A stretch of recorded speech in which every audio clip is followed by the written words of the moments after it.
Sejam muito bem-vindos ao Cambiar, o podcast do Espaço Cambi. Aqui nós vamos falar sobre saúde física, saúde mental, e para isso nós vamos ouvir pessoas que nos inspiram e muito. Eu sou a Raquel Capanema, eu sou jornalista. Eu recebi essa missão de entrevistar essas feras aqui, esses profissionais do Espaço Cambi.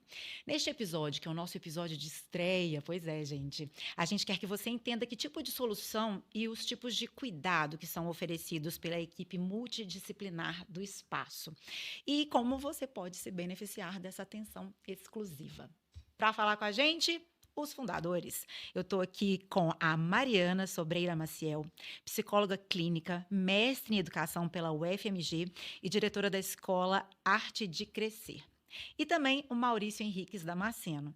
Ele é psicólogo clínico e mestre em filosofia pela UFMG. Essa dupla aqui é responsável pela fundação desse espaço tão incrível que a gente vai conhecer hoje. Aliás, vai mostrar para o Brasil e para o mundo, né, gente? O cambiar é uma brincadeira com a palavra cambi, com K. Como é que surgiu esse negócio aí? Vamos começar já descontraindo. Bom, cambi significa líquido do seio no tupi-guarani. E aí a gente resolveu, então, brincar com essa palavra, né? Que cambiar no português é trocar. Verdade. E líquido do seio tem tudo a ver com a história do Espaço Cambi. Muito bem. Maurício, você tem um dedo aí também. Tenho. Foi numa dessas noites durante a pandemia, e que todos nós preocupados, né, com desenvolver daquele processo extremamente inusitado, excêntrico. E aí a Mariana estava com uma dificuldade na escola, né, que as escolas foram obrigadas a fechar, e a gente pensando em algum tipo de alternativa, porque desde aquele momento, Raquel, a gente entendia que para a infância, sobretudo, não era a melhor opção. Uhum. Claro que a gente compreendia a complexidade, todas as dificuldades envolvidas, né, no momento, mas a gente sabia que a infância pagaria um preço muito alto pelas opções que estavam sendo tomadas. Está pagando ainda, né? Está pagando, E aí eu comecei a fazer uma pesquisa, né? Não poderia fazer, o projeto ele não poderia ser escolar, mas ele poderia ser educacional. Ok. E aí eu comecei a fazer uma pesquisa e pensando em várias opções de nome, e aí achei essa, que eu achei muito terno, muito legal, né? A palavra cambi, aliás, se a gente fosse respeitar a ortografia, né? A gente falaria cambi. É verdade.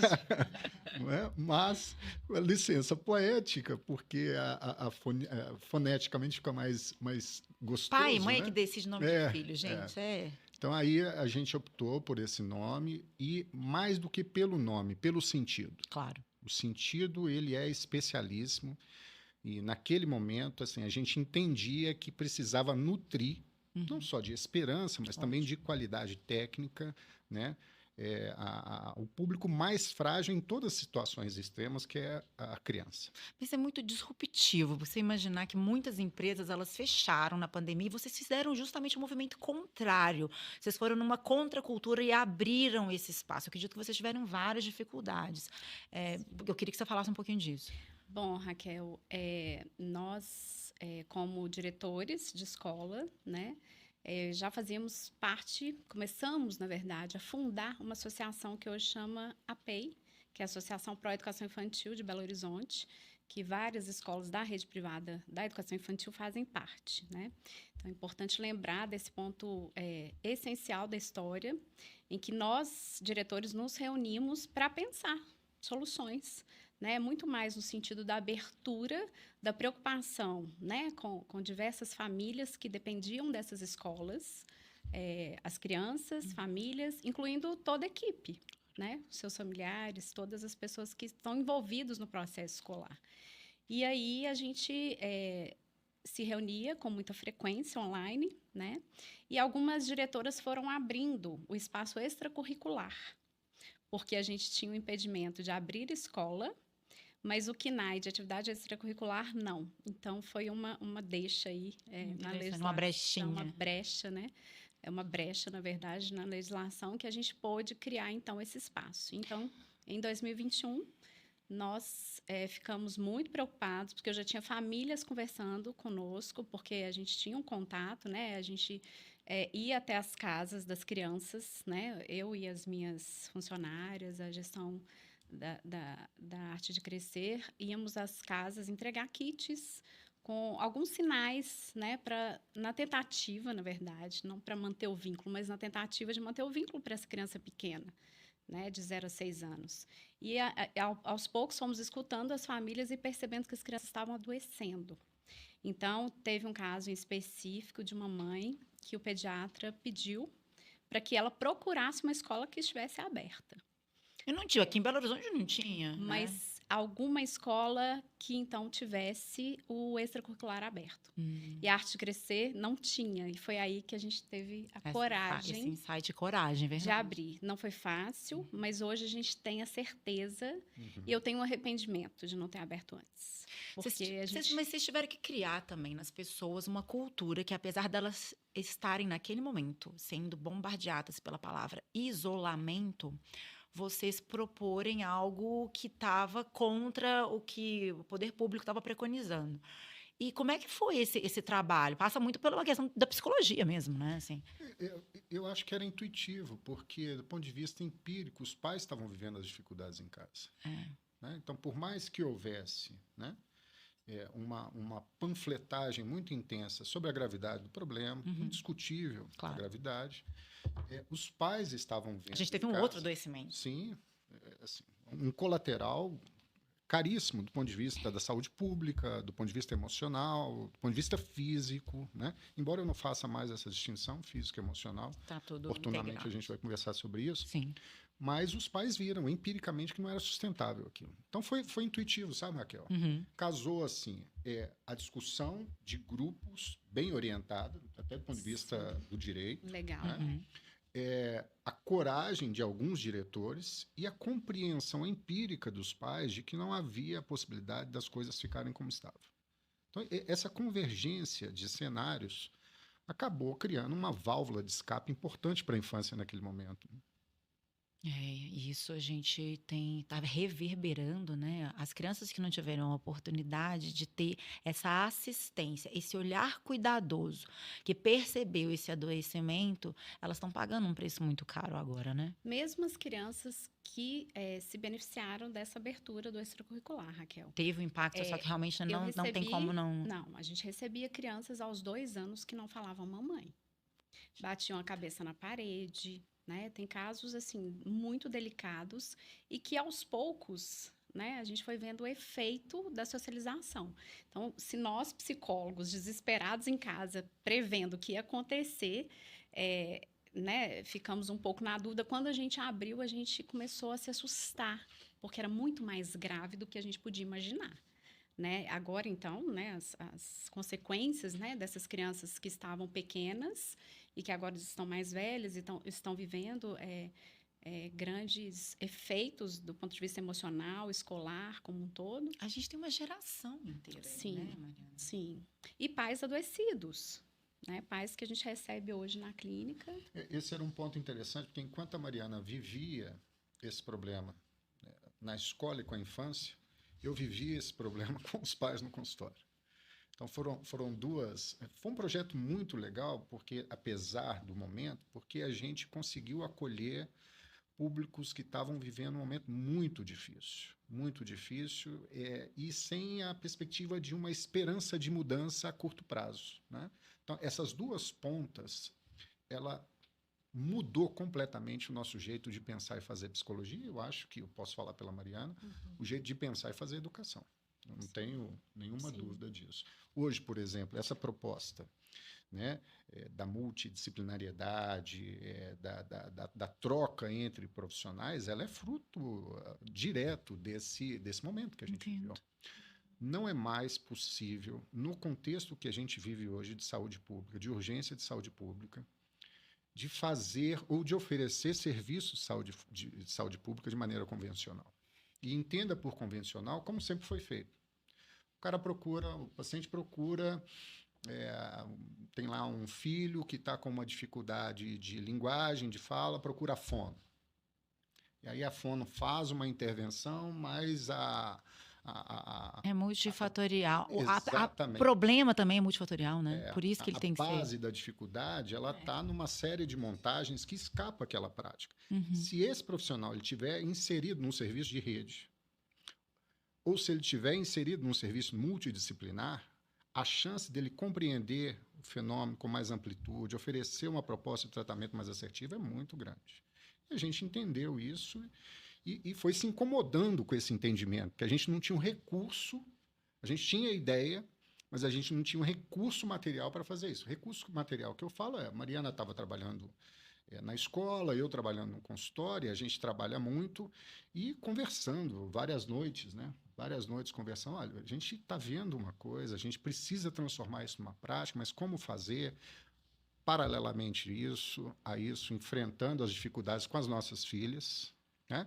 Então, foi um momento extremamente produtivo, angustiante, e eu fico muito feliz que, apesar do momento, né, ele tenha sido capaz de produzir esse efeito, que é o projeto do Espaço Cambi, que inclui essa porta de saída do que a gente faz lá. A ideia do podcast é exatamente essa: escoar o maior público possível, claro, os efeitos desse trabalho, né, que a gente tem feito. Mariana, eu tenho uma pergunta para você. Em algum momento foi muito desafiante quando você coloca as crianças lá neste momento de ligeira abertura. Eu acredito que você deva ter ficado relutante entre o avançar na educação, mas também, meu Deus, eu preciso resgatar antes de mais nada essas crianças, eu preciso colocá-las num mínimo, né, num patamar mínimo para poder prosseguir. Foi um trabalho muito intenso. Eu queria que você compartilhasse com a gente como é que foi essa dinâmica. Bom, lembrei agora, assim, crianças mais pequenas, né, que a gente chama muito pequenas, crianças de berçário maternal, são crianças que a gente tem, claro que a gente tem todo o cuidado para adaptação de crianças de qualquer faixa etária, né, até um adolescente que está mudando de escola, no ensino médio, mas as crianças bem pequenas, a gente cuida muito dessa adaptação. Uhum. E nossa preocupação foi pensar como seria isso, já que a gente não poderia entrar com as mães, que é a realidade da Arte Crescer. A gente chama essa adaptação de acolhimento, porque a família fica dentro da escola, conosco, vivenciando todos os processos, até para construir esse vínculo de confiança, né, para poder... Ainda é assim? Vocês ainda mantêm essa... Que legal. Sim, porque a gente entende assim, quando a família visita a escola, é um momento muito focado ali nas perguntas, naquilo que a família pretende ver, ela não vê a escola toda. E a partir do momento que a gente abre as portas e coloca a família, claro que não é o tempo todo diretamente com a criança, porque senão a criança não tem adaptação, mas a família fica dentro do ambiente escolar, vivenciando detalhes da limpeza, escuta uma reunião, vai ao banheiro, vê um conflito no quintal e entende como que a escola procede. Então, esse é o modelo de adaptação.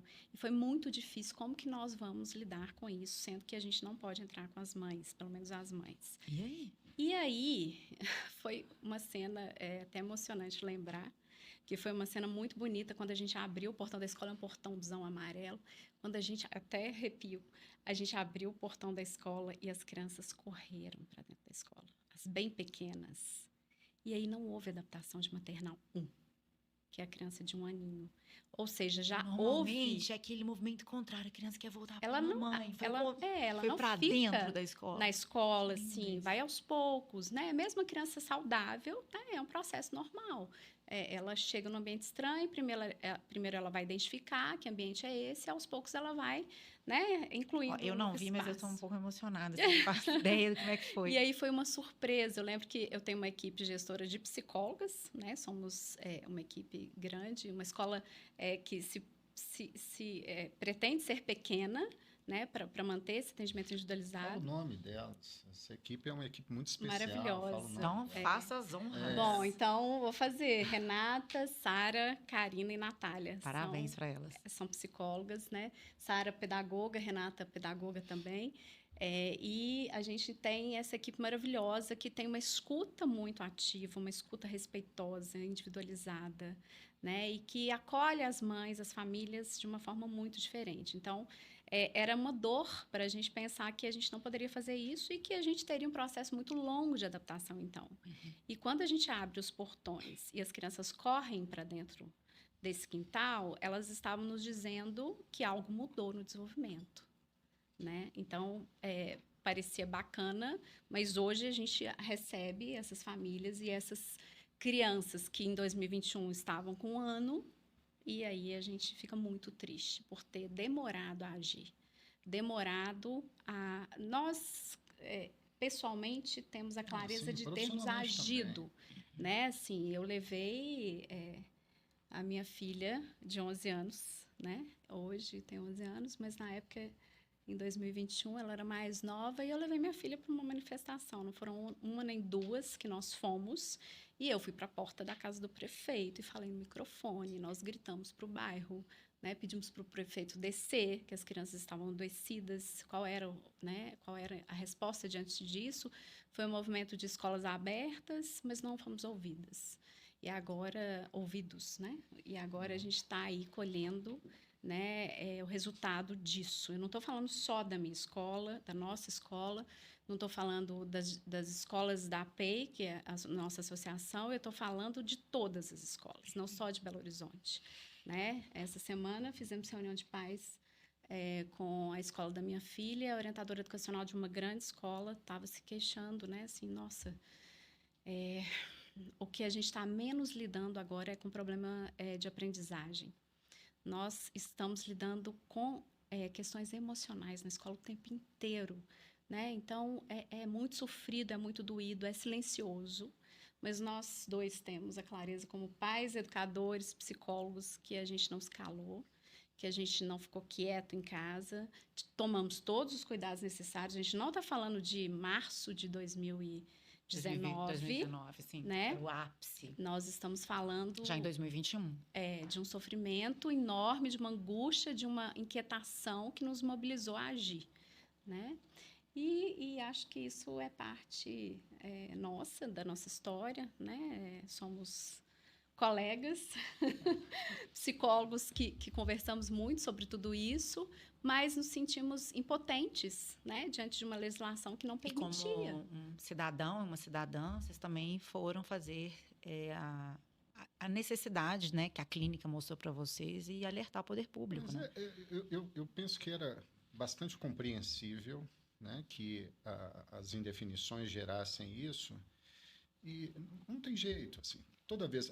Eu fiz mestrado em filosofia e tenho um interesse muito grande por antropologia, Sim. consequentemente sociologia, história. Então, não é a primeira vez que essa junção política e ciência, ou qualquer outro tipo de saber vigente da época, política e religião, por exemplo. A gente já teve saber vigente que a Terra era plana. Exatamente. Não é verdade? Né? Então, não é a primeira vez que essa junção produz efeitos deletérios. Né? Assim, essa talvez tenha sido a minha maior angústia na época. Né? Dos intelectuais, das pessoas responsáveis, né, pelo bom entendimento do processo, não terem mantido essa distância. Não acho que isso é um fenômeno inerente à pandemia, eu acho que isso é um fenômeno geral. Tá. Né? Assim, a boa parte das universidades dos Estados Unidos recebem financiamento de grupos privados, e esses grupos privados definem, em grande medida, a rota que uma determinada pesquisa vai ter. Então, não boto tudo na conta da pandemia também, sabe? Eu acho que foi um momento muito difícil, mas tem eu gosto de chamar de uma espécie assim, de fragilidade das entidades posicionais.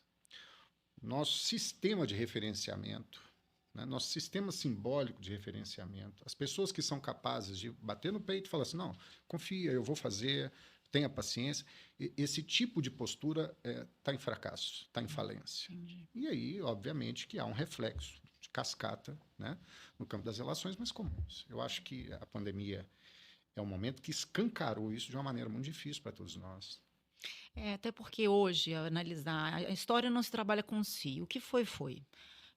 O que a gente pode fazer é o agora. Existem reflexos bons ou ruins, melhores ou piores. O que a gente pode fazer hoje? Nesse sentido, eu te pergunto, Maurício, como então preparar emocionalmente essas famílias para lidarem com o que está aí hoje estabelecido? Porque eu acredito que quem teve a oportunidade de, em 2021, estar com vocês e terem suas crianças resgatadas por vocês, foi um privilégio, foi um grupo privilegiado que pôde ter esse acesso.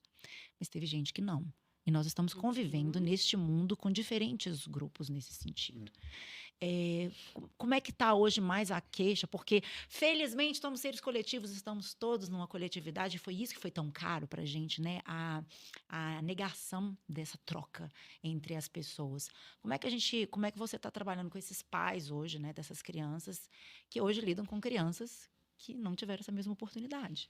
Essa é uma pergunta muito legal, porque a Mariana estava dando exemplo da escola das nossas filhas, né?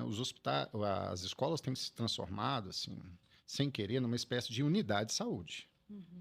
Né? Então, os pais eles estão muito perdidos, um grupo grande de pais, né, sofrendo de condições difíceis com seus filhos, eles estão perdidos, e há uma oferta muito grande de informações. Raquel, não acho isso ruim.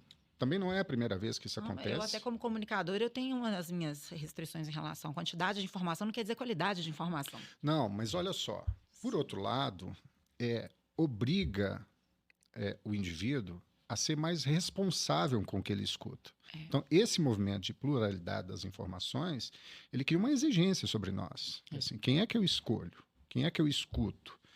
E aí a gente entendeu assim, é preciso ter chancela.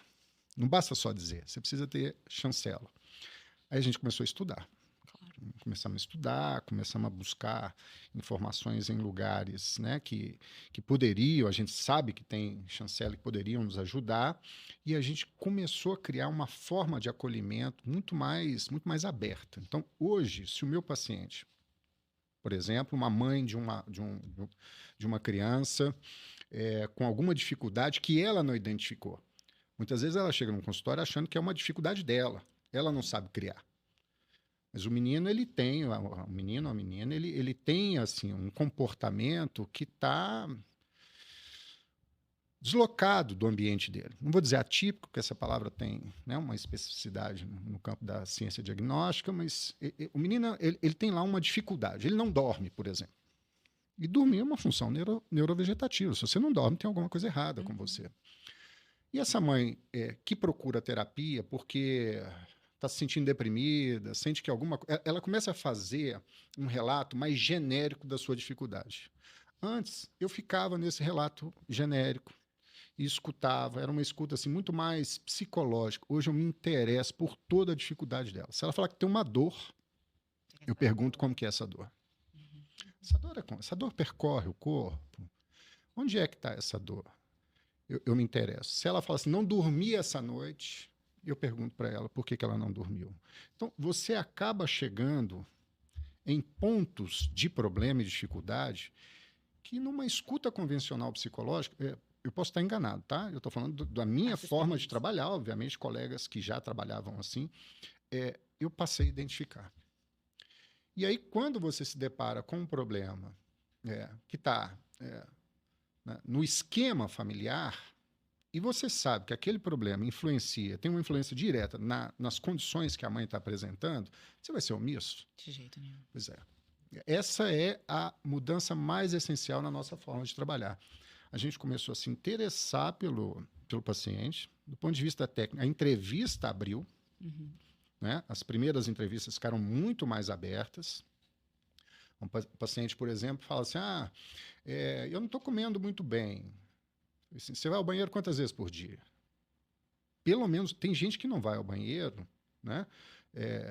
3 vezes, ou melhor, fica 3 dias sem ir. E acha normal. A criança não vai ao banheiro tem 5 dias que a criança não vai ao banheiro. Quer dizer, não é normal isso. Tem alguma coisa, e aí a gente começa a pegar... Cara, e olha, isso um psicólogo percebendo isso e verificando o que é a riqueza de um espaço multidisciplinar que trata cada indivíduo de forma global, né? Como que... Eu não sei tratar isso, por isso que a nutricionista... Né? O profissional de nutrição passa a ser importante para... E a troca clínica, né? Porque lá na clínica, por exemplo, a gente tem profissionais como a fisioterapeuta, a nutricionista, eu, no momento de discussão clínicas, pensei especificamente numa adolescente, né? Que falou comigo, eu não costumo muito ir ao banheiro. Acho que tem mais de uma semana, me lembro quando eu fui ao banheiro, 13 anos. Eu falei, como assim? Jesus. E aí, eu né, estava fazendo um encaminhamento para a fisioterapeuta, que é a Fernanda, que trabalha conosco, para que ela pudesse me auxiliar na questão de atividade física dessa adolescente, que ela queria jogar vôlei. E aí, conversando com a Fernanda, que é a fisioterapeuta, ela falou, Mari, mas como que está a alimentação? E aí, a gente foi ver, eu falei, bom, então vamos encaminhar para a nutricionista. E aí, quando a gente percebeu assim, não, essa criança não tem uma rotina alimentar.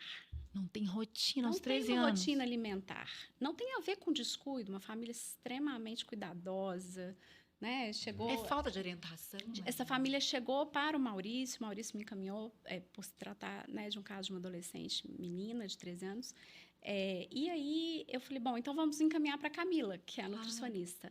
E aí a fisioterapeuta falou assim, Mari, será? Vamos pensar que ela não tem uma rotina alimentar. Será que é hora da nutricionista entrar? Será que não tem outras? Então, você vai entrando em lugares, poxa, fazer Que só orientação um olhar de um nutricional. profissional específico vai Entende? enxergar. Então, é esse agregar das áreas afins, né, que a gente se beneficiou, inclusive, muito na reabertura da escola, que agrega, que muda uma prática. Né? Quando a gente reabriu a Arte Crescer, eu contava com uma fono educacional. E aí, eu tinha uma criança, por exemplo, que estava mordendo muito, muito, fora do padrão que criança de 1 ano morde. E a família super bacana, super participativa, super receptiva, já tinha um outro filho na escola. A gente já conhecia essa família, né, há muito tempo. E fizemos orientações, a família, né, ia e vinha nas orientações. E aí, a fono falou assim, esse menino não respira. Esse menino tem uma obstrução nasal de, acho que 70%. Meu Deus. Então, percebe como que todas as áreas, elas são Precisam importantes, estar não só na agregadas, clínica, como na ajudadas. educação.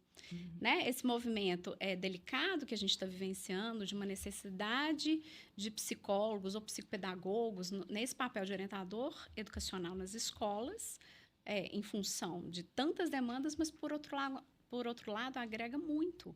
E a gente tem essa prática, né? Então, hoje, as profissionais do Espaço Cambi estão participando da prática pedagógica da Arte Crescer.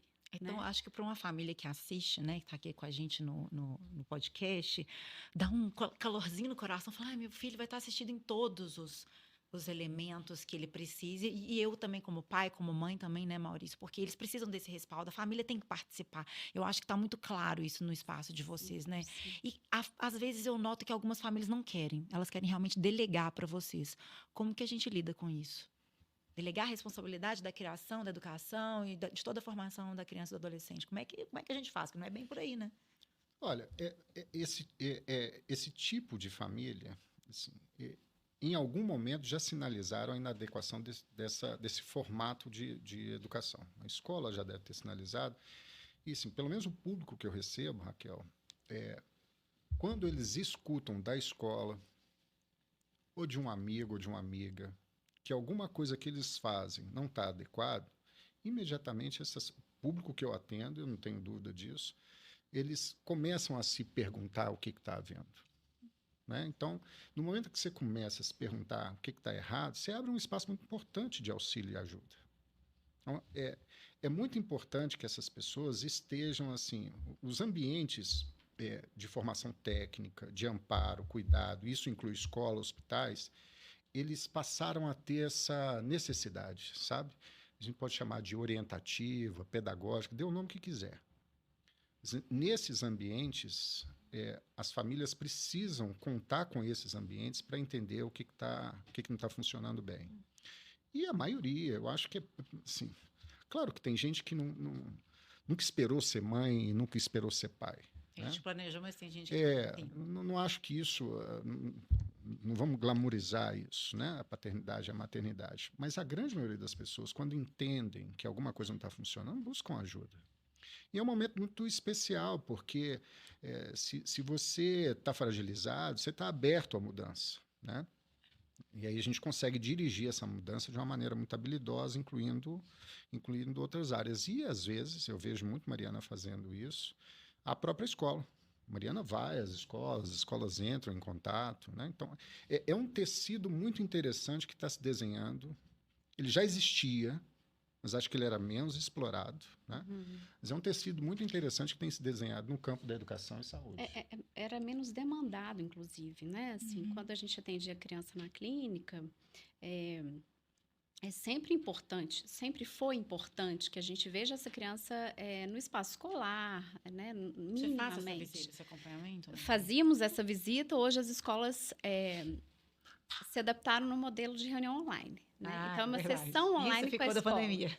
E, na medida do possível, eu gosto de ir à escola, né? De ter esse olho no olho. É muito diferente essa relação quando a gente vai pessoalmente, mas realmente, dentro da agenda, é impossível. O tempo de deslocamento hoje no trânsito, né? Por exemplo, eu que sou uma mãe, tá? Vamos dizer, eu estou fazendo uma experiência aqui, teoria. E eu tenho um filho de 6, 7 anos. Como é que é a minha jornada quando eu chego lá no espaço Cambi? Minha criança fica quanto tempo? Eu fico quanto tempo? Vamos fazer um dicom, mas só para explicar para quem está nos assistindo como é que é essa trajetória. Quanto tempo eu fico? Quanto tempo que eu preciso de estar com vocês? Como é que é? Sim. Bom, a gente sempre marca a primeira sessão com a família, né? Às vezes a família vem, né? Vem pai e mãe, às vezes vem só mãe, às vezes vem só pai, é mais raro. Mas a gente tem essa pré-condição do primeiro agendamento, né? Assim que a gente tem uma agenda online disponível, a família pode marcar a qualquer momento do final de semana, de madrugada, não tem problema. Mas agendou, a nossa equipe administrativa vai entrar em contato e fazer uma orientação de que essa família precisa vir antes sem a criança. Sem a criança, presencial. Ou adolescente, tá? Chegando, a gente faz um trabalho de escuta, né? Tanto eu quanto o Maurício. Até para que a gente entenda qual é a queixa, qual é a demanda, né?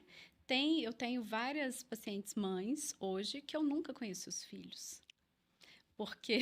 Não precisou, né? Porque, principalmente a criança pequena, né? A criança pequena a gente não coloca em psicoterapia, né? É o que a gente chama de orientação parental, né? Que é extremamente efetiva, né? A gente consegue, às vezes, fazer pequenas orientações, né? Como, por exemplo, vocês precisam dormir. Para de amamentar aos 3 anos, porque essa criança precisa dormir, vocês precisam voltar a dormir.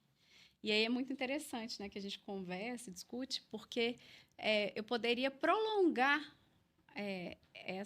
esse caso, esse atendimento em 10 sessões, mas às vezes é em 2. Você consegue resolver, né? Na primeira orientação, nós nos comprometemos, né, nossa equipe, que desde a primeira sessão, esse paciente vai sair com uma orientação que tem efeito imediatamente na vida dele. É só um ajustezinho, às vezes, né, gente?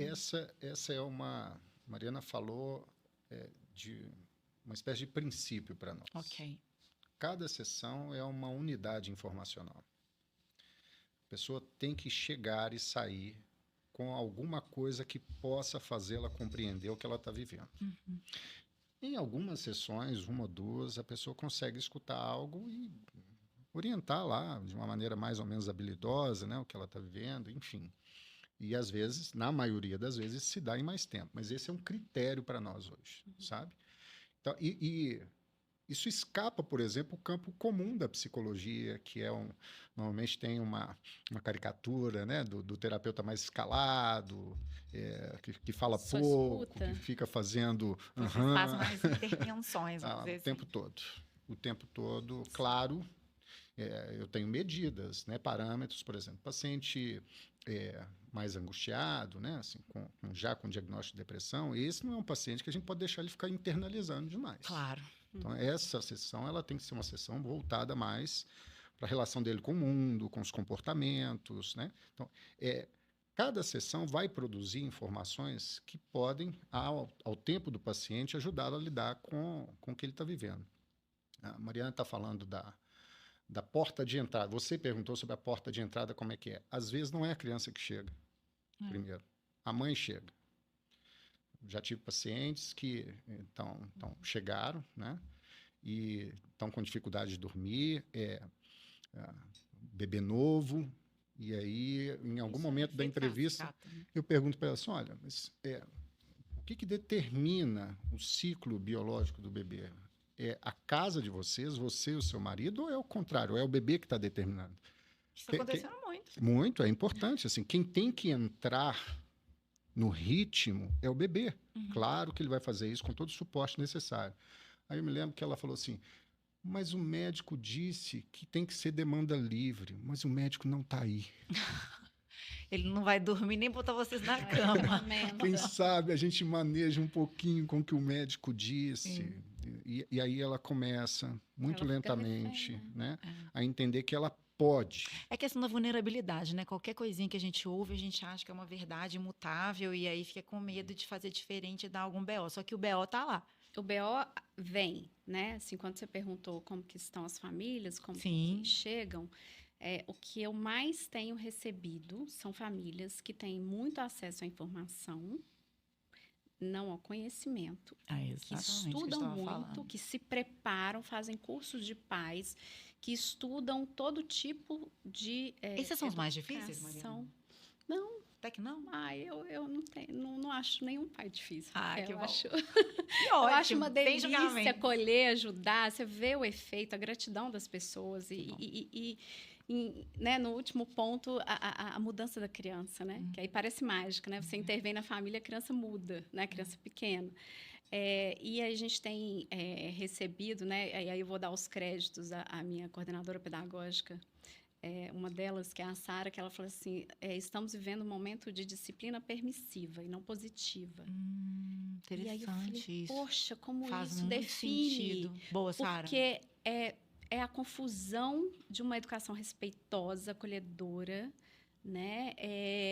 Com o que eles estão fazendo. Então, basicamente, eles estão ali com um bebê, né? Você consegue literalmente dominá-lo fisicamente, e ele não é mais forte que você troca de roupa, escuta, dá conta dele. À medida que esse bebê cresce, ele começa a apontar o dedinho.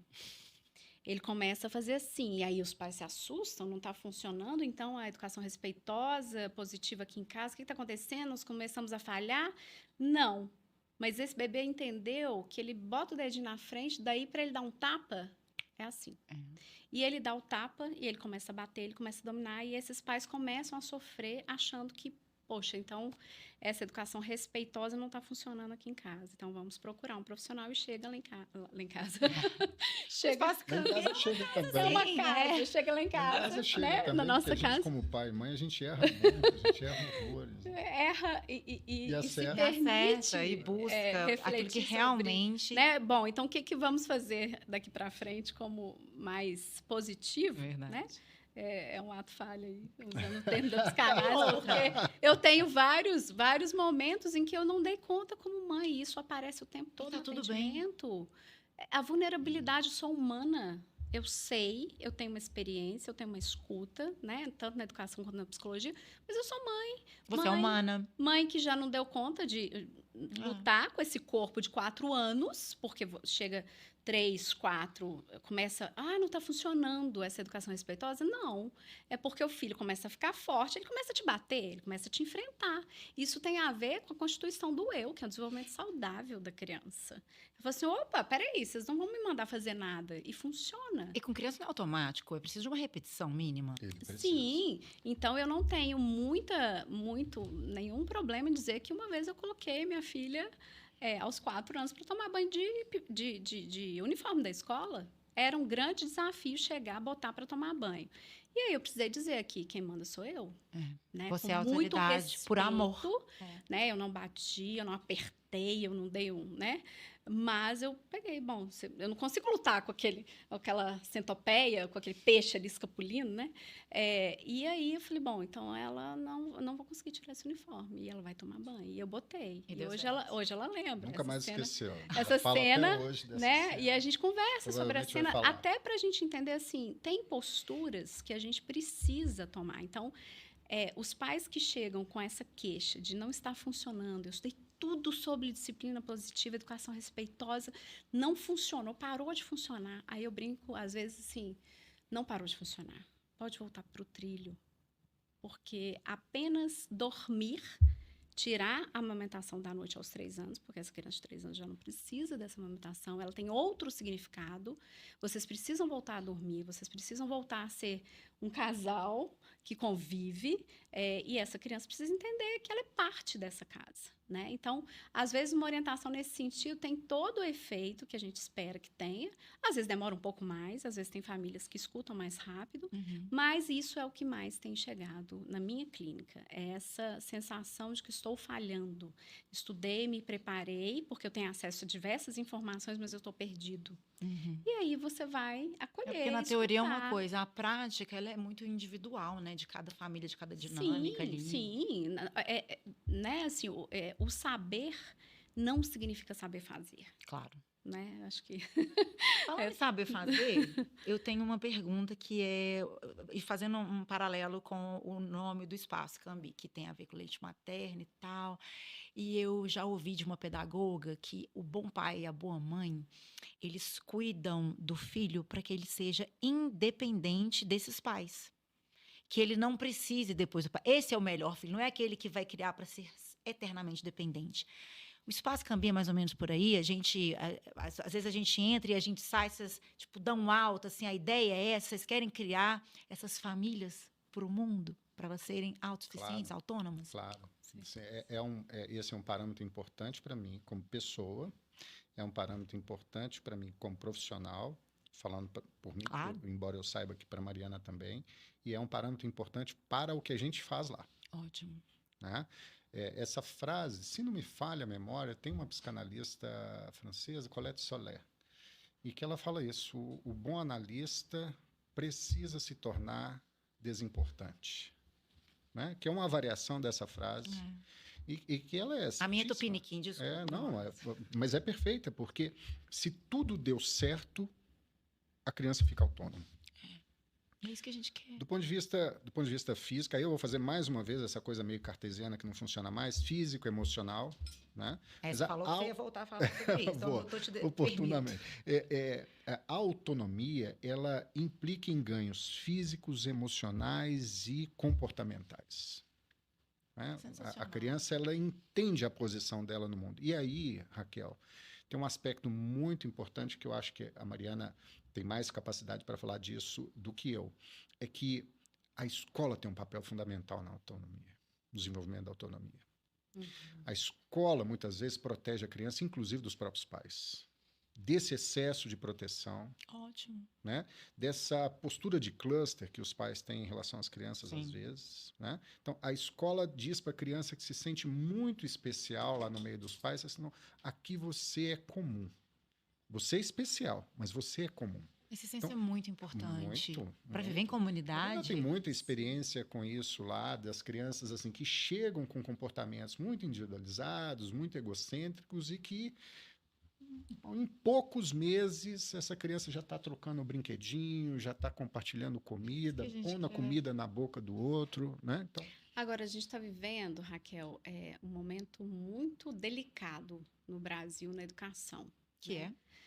E que te incomoda? Pois é, a gente, cada vez mais cedo, né, a infância ela está sendo engolida, destruída, né? Então, a gente viveu isso quando eu entrei, há muitos anos atrás, na educação. Minha primeira experiência foi como psicóloga escolar de uma rede pública, né? Então, fui concursada de uma rede pública do interior. Então, eu estava sendo recebida e recebendo as crianças no primeiro ano em que cortaram uma parte da educação infantil, porque eu estava no fundamental. Que virou 1/9 hoje do ensino fundamental. Então, um período, que era o terceiro período da educação infantil, ele foi cortado e ele foi levado ao ensino fundamental. Não domino a legislação da época sobre isso, mas vivi a prática que foi receber crianças numa rede pública em que as crianças ficavam penduradas nas carteiras, porque não tinha nem carteira para essas crianças sentarem, né? O completo despreparo físico, estrutural de uma escola pública. Já foi um impacto, né? E aí, então, a gente vivenciou esse momento de engolir parte da educação infantil. E aí, logo depois, a gente vê um processo de uma alfabetização muito cedo. Hoje, na Base Nacional Comum Curricular, que a gente chama BNCC, não está previsto alfabetizar a criança na educação infantil. Mas alfabetiza-se no Brasil. Então, tem pesquisadores, inclusive um português em específico, que veio para o Brasil pesquisar sobre dislexia. E ele concluiu que a gente está produzindo uma pseudodislexia, porque a gente está alfabetizando muito cedo. Olha Então, só. essa ideia de que o pai tem de quanto antes melhor, mais disciplina, É essa coisa da nossa inglês, vida, performance, na auto-performance, sabe, educação melhor em infantil. tudo. Então, a gente sofre muito, né? E aí eu vou falar da minha Cada um equipe tem de seu novo, tempo. maravilhosa, minha equipe gestora, porque a gente sofre muito, porque lá na escola não existe um play de prédio Sabe aqueles colorido. plays, assim, super Cheio. bonitinhos, todos... Coloridinhos, um mundinho todo plotado, né? Já Não. pronto, que eu não tenho que pensar e nem criar nada. Não, Que a gente ótimo. nossa escola vai na contramão disso, porque a gente tem um quintal. A gente tem horta, a gente tem planta, a gente Bicho. tem bichos, cocô do bicho. Adoro. Ah, mas o que meu filho aprende recolhendo cocô de coelho? Diversas habilidades e competências previstas na BNCC e muito claro no nosso projeto pedagógico. E eu acho que o que está acontecendo é que isso está sendo subtraído da infância das Isso. crianças, né? E está E tudo tão aí- pronto que elas não precisam nem pensar. E aí, o que a gente vê, né? Nós fomos, em 2018, estudamos um modelo educacional, não posso nem falar assim, porque eles não se reconhecem como modelo, mas sim como uma inspiração, deixa eu ser bem fiel aqui, a abordagem de Reggio Emília, que é uma cidade italiana, que foi reconhecida como a melhor educação infantil do mundo, há muitos anos atrás. Eu e Maurício começamos a estudar sobre Reggio Emília em 2015 e fomos a Reggio Emília em 2018. Né? E aí, então, como que é a melhor educação infantil do mundo? Né? E hoje eu posso dizer que é uma das melhores, né? Eu acho que não é...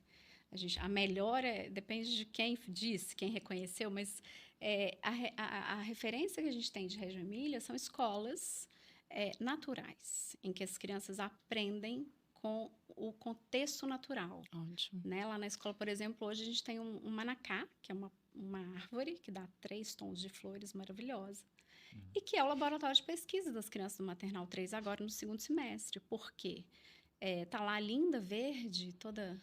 E ela vai mudar. com força, e aí começa a ser comida, né? Então, as crianças ficam muito bravas. O que está acontecendo?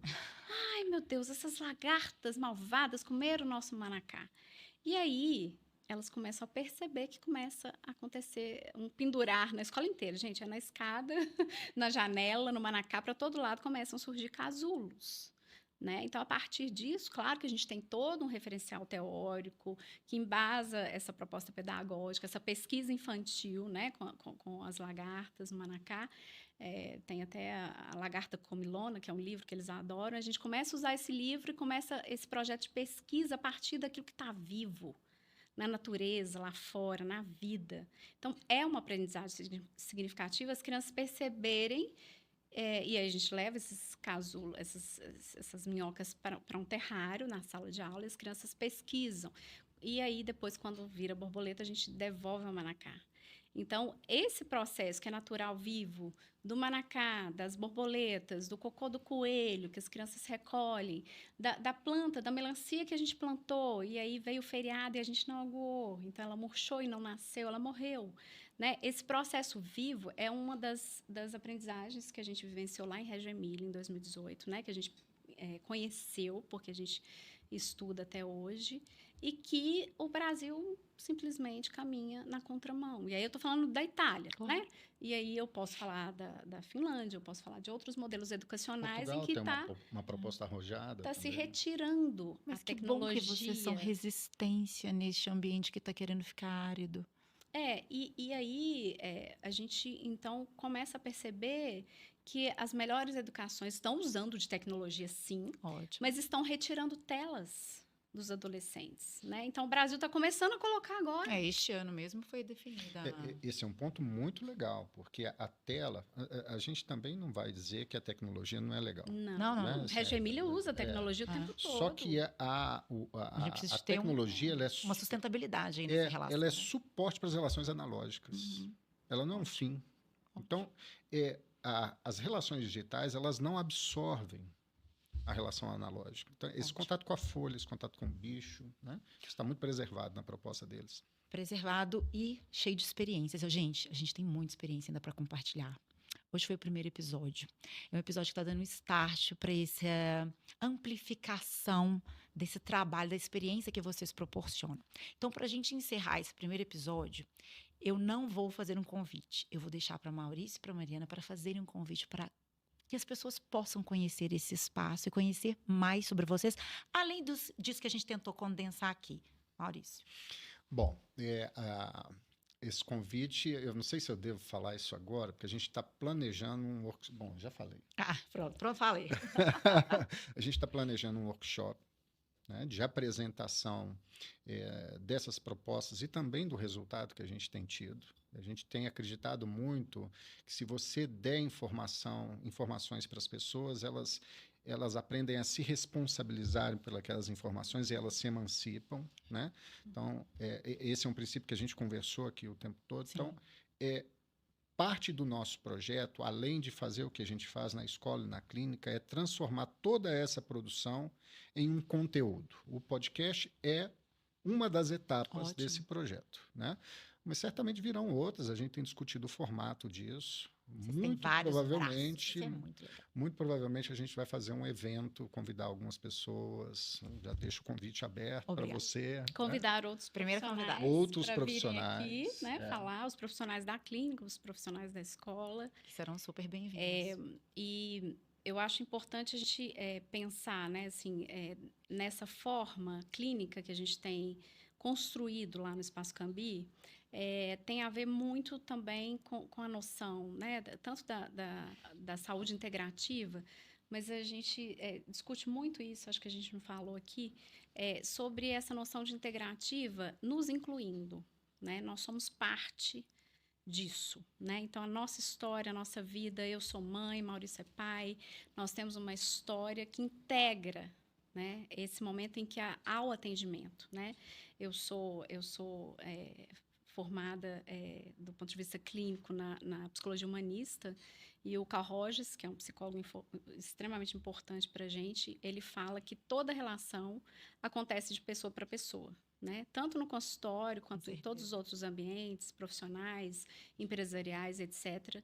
Então, nós nos colocamos nesse lugar, né, de pessoas que somos pais, somos humanos de carne e osso, também temos nossas dificuldades, mas também pedimos ajuda, né? Também trabalhamos, também buscamos esses profissionais para nos ajudar. Então, é uma forma integrativa de ser profissional, né? Então, acho que o atendimento ele só é integrativo desde que eu me cuide também, né? Desde que eu reconheça. Então, acho que essa vulnerabilidade de todos nós, né? Nós somos humanos, né? Eu gostaria de lembrar que, né, toda família, todo paciente que chega, toda mãe que está adaptando na escola, todos nós somos. Só feitos falha de carne e osso. quem faz, né, gente? Sim. Então é isso, pessoal. Esse é o nosso primeiro, é o start do podcast Cambiar, onde você vai ouvir e conhecer histórias inspiradoras com profissionais de renome muito capacitados, que estão aí para compartilhar muita transformação com vocês. Até o próximo episódio.